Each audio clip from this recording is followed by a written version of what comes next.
Hey guys, welcome back to my channel. It's me Swastika, and in this video I will be discussing with you all a chapter on Introduction to Political Philosophy.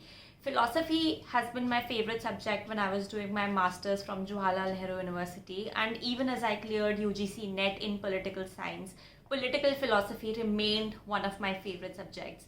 So in this video I will be going through with you on a lecture on political philosophy, and you should really listen to this in case you are a student of political science, because I have gathered the material for this lecture with great and many efforts from the Ivy Leagues in USA. So I got some of the material for this lecture from one of my friend's friend who is based out of Yale University. So this is a very special lecture and it's going to be slightly longer, but because I want to impart the stuff that I got to know and I was very excited to share with my community on YouTube, I will just go ahead with it and tell you all about it.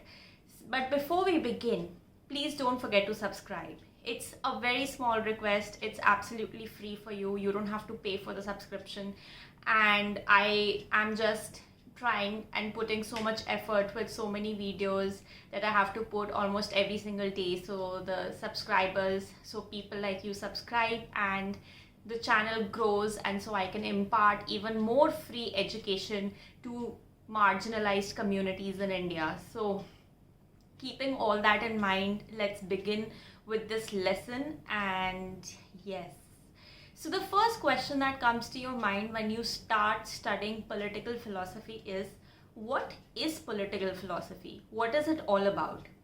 In simple words, political philosophy is a subfield of political science. It exists along other subfields of political science like comparative politics, international relations, etc.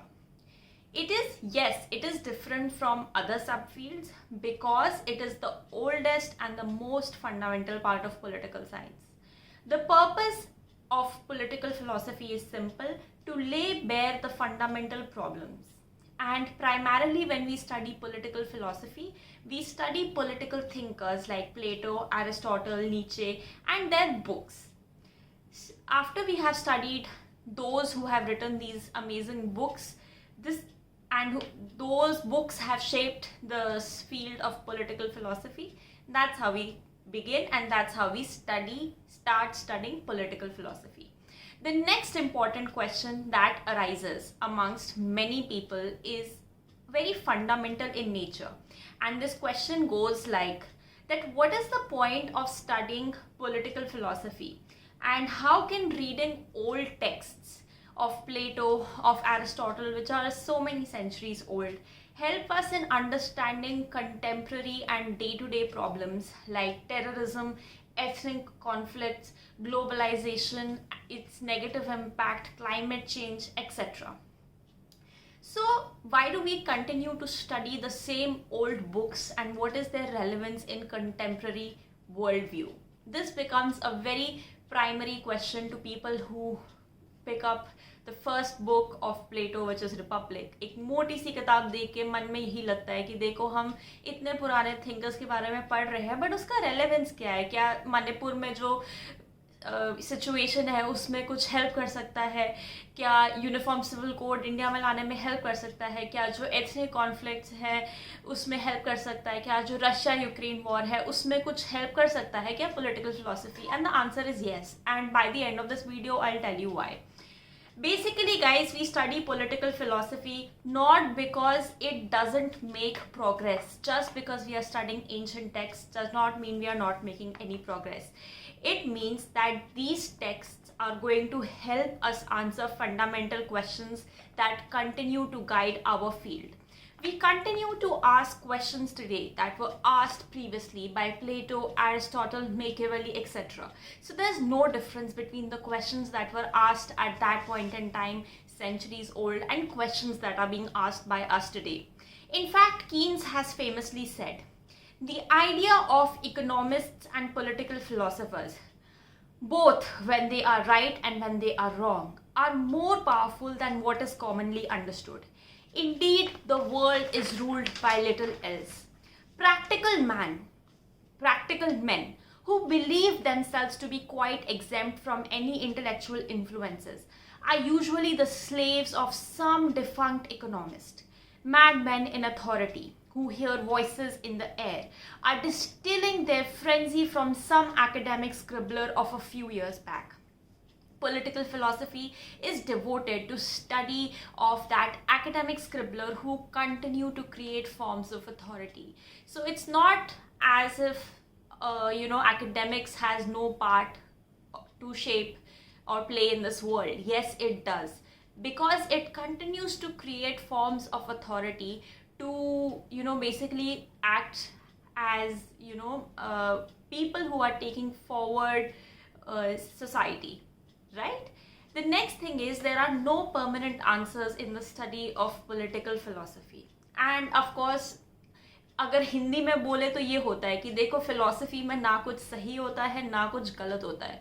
मैंने 10 साल philosophy पढ़ के हो सकता है कि मैं गलत बोल रही हूँ और आप जो यूट्यूब के कमेंट सेक्शन में नीचे कमेंट्स लिखोगे क्या पता आप सही बोल रहे हो, ठीक है. इसी को एक फेमस मैथमेटिशियन ने बोला अंग्रेजी में, every question must have a correct answer, for every question a right answer. That itself is an eminently contestable proposition. Among great thinkers, there is profound disagreement regarding justice, philosophy, law, etc., as there are no final authorities in political philosophy. Okay, so these were some of the few points that I wanted to discuss before we enter the main arena and the main battlefield. The two questions that we have addressed: what is political science? Why do we continue to study it? What is its relevance in contemporary world? The next question and the next problem that arises is, what are the problems that constitute the subject of political science? What are the fundamental questions? Of course, guys, every time you sit down and you study Keynes, you knew Keynes was trying to solve something. There was a problem that Keynes was trying to solve. So what is the problem, or what is the question in political science that is so imperative that requires us to sit down and study philosophy for 10 years and then to make YouTube channels and discuss with you all? So the questions which are relevant in political science go as follows. What is justice?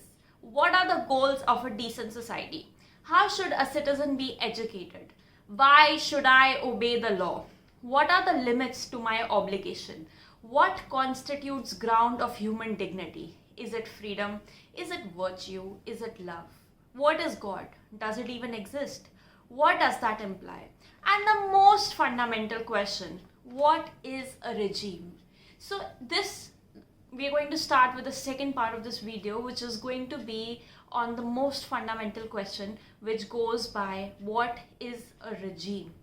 And this is something that you have to understand in political philosophy if you want to do a PhD, if you want to give masters, if you want to be exceptionally good in your field. You have to sit down and understand what is a regime, how many kinds of regimes are there, and what causes them to stay together or to fall apart. The study of regime, it goes back to Plato and even before. Plato's book Republic was a book about regime, about constitution. Regime literally translates into politia, which is a Greek word which means republic. And as somebody famously said, all philosophy post the Republic is a footnote to Plato. So guys, the Republic was a very interesting book that Plato had written, and it is going to be one of the first books that you are going to study in political philosophy, the first book that you're going to pick up in your Western political thought, and it is going to be something you're going to start studying from your BA days, okay? And till the time you're doing your PhD, the Republic is going to be the Bible in political philosophy. Okay, so it's very important, and everything philosophical after the point Republic was written was simply a footnote to Plato. So you can just imagine the importance of the book Republic. The question then arises, what is a regime? Regime indicates a form of government, whether it is ruled by one, few, or many, or a combination of these three ruling. Regime talks about how people are governed or how public offices are distributed by election, birth, personal qualities, achievements, and what constitutes people's rights and responsibilities. Political order is structured into a few basic regime types, one of the most important insights of political science. And regime is always something particular and is always in opposition. It is always something which inspires partisanship qualities. It inspires loyalties. For example, I am an alumni of JNU and of DU. So if there's going to be a basketball match that I'm watching with my friends and JNU is competing with IIT Delhi, I will go there and I will cheer for my university because my university inspires me to be partisan, to be loyal to them, right? And it is the same in regimes. Regimes also require you to be loyal to them. Okay, and sometimes when you are loyal to the regime, you are passionate, you have passions as different parties and groups contend for power and honor. So JNU will be competing with IIT Delhi and two of them will be competing for power and honor, and sometimes this can also get channelized into hatred, enmity, and replace peace and harmony with conflict. So a regime is also more than a formal structure, okay? It consists of an entire way of life. So that means that the moral, religious practices, sentiments which are making people as they are also constitute a regime. So it's not just limited to a formal structure, but is also informal and distinctive in its character. Regime constitutes an ethos, and every regime shapes a common character type with distinctive traits and types. So the study of regime is the study of different character types that constitutes a citizen body. For example, when Tocqueville studied democratic regime, he studied American regime and started with formal structures, separation of powers, and then informal manners, habits, civic associations, etc. So first he started studying formal structures like separation of powers, you have legislature, executive, judiciary, and then he goes on to study informal things like your habits. So a regime is more than just the formal aspect, there is also the informal aspect. But the next question which arises is that what does society look up to? We cannot understand a regime till the time we understand what its people stand for and what they look up to, and this raises more questions. How are regimes formed? Are they created by deliberate acts that leads to a statesmanship? And what is a statesman? The next question is, what sustains a regime? So these are some of the fundamental questions that surround the regime. Okay. Political science is a practical field. It is more than just contemplation. It is more than just to give advice. आप लोगों को कभी कभार लगता है कि हम philosophy की एक किताब मोटी सी आराम से पढ़ के we will sit in an ivory tower and we will just give advice. No, it is not like that. It is very much a practical on-field job which requires you to give advice and contemplate. And I will demonstrate to you how this is possible. Firstly, Plato took 3 long and dangerous trips to Sicily to advise Dionysus. Anyone who has read anything about Plato would know that Plato almost he got beaten up, okay, just to give advice to Dionysus, and he had to take those dangerous trips. Aristotle was the tutor of Alexander the Great. Machiavelli spent time as a foreign service officer of Florence. Hobbes was the tutor of royal household who followed the king into exile during English Civil War. Locke Shaftesbury forced him into exile after being accused of plotting against the English king. Rousseau had no official connections, but he signed his name as Jean-Jacques Rousseau, a citizen of Geneva, and was approached for writing constitution for Poland and island of Corsica. The studies of regime politics either implicitly or explicitly constitute people's way of life and sometimes raise a different question. What do people stand for? The study of political philosophy is immersive with comparative politics. It is the study of different regimes, and that is what encapsulates a modern democracy. Which regime is best? Is it the ancients, which talks about the aristocratic republic, or is it the modern regime, which talks about the democratic republic? However, each of these regimes will favor a certain type of man. Is it a common man which is favored in democracies? Is it those of an acquired taste as in aristocracies? Is it the priest in a theocracy? The final question is, what is the relation between a good regime and our regime? Aristotle's distinction, to understand this, we start understanding Aristotle's distinction between a good person and a good citizen. A good citizen is going to be somebody who's patriotic to his country. Whoever says hoo-ha nationalism probably is a good citizen. But a good citizen of Iraq will probably be a bad citizen in USA. However, a good person in Iraq would be a good person in USA because he is simply good. Abraham Lincoln, in his Judgment of Clay, said he loved his country partly because it was his own country, but mainly because it was a free country. So a good human being would be such that he would be philosophical. However, a good regime lacks actuality, and the best regime is superior to others but has no concrete existence. This makes philosopher to be a good citizen of any regime. Therefore, philosopher cannot be truly loyal to what is actually the best. So this basically means that a good person will be philosophical, and a philosopher will be a very, very good person, but he will have no loyalties. And somehow not having any loyalty raises a big question about love, loyalty, and friendship. Political philosophy can only exist in a zone of indeterminacy between actual and ideal. In the best regime, political philosophy would cease to exist.